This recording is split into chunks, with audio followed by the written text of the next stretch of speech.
Everything about the Wayne Couzens story screams regret and failure.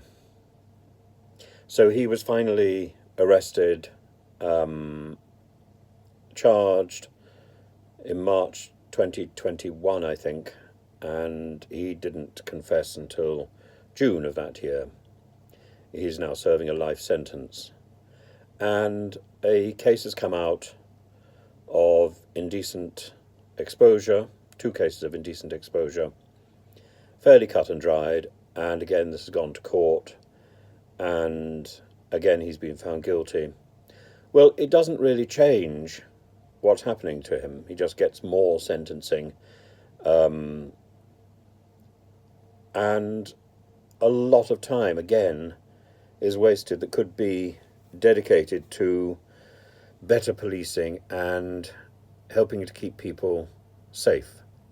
What have we learnt from this?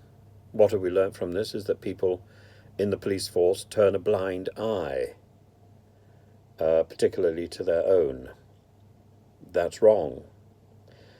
But pursuing somebody who is already in prison, who is already in custody, seems faintly absurd.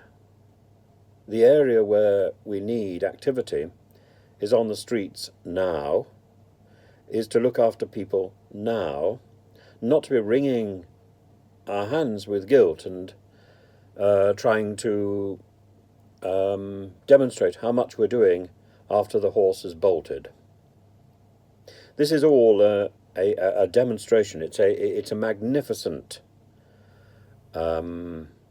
demonstration of closing the stable door after the horse has bolted, and it's faintly pitiful. It's pitiful.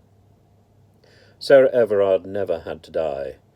Our police force has been greatly weakened. Again, we look at the Home Secretary, we look at the Home Office, and we see a ministry in chaos, and we see a police force only just beginning to rebuild itself.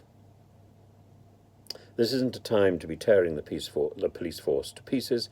This is a time to be rebuilding. This is a time to be focusing on what needs to be done rather than what should have been done. Lessons need to be learned.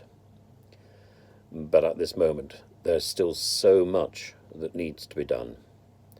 And we need to get out there and we need to start rebuilding our society.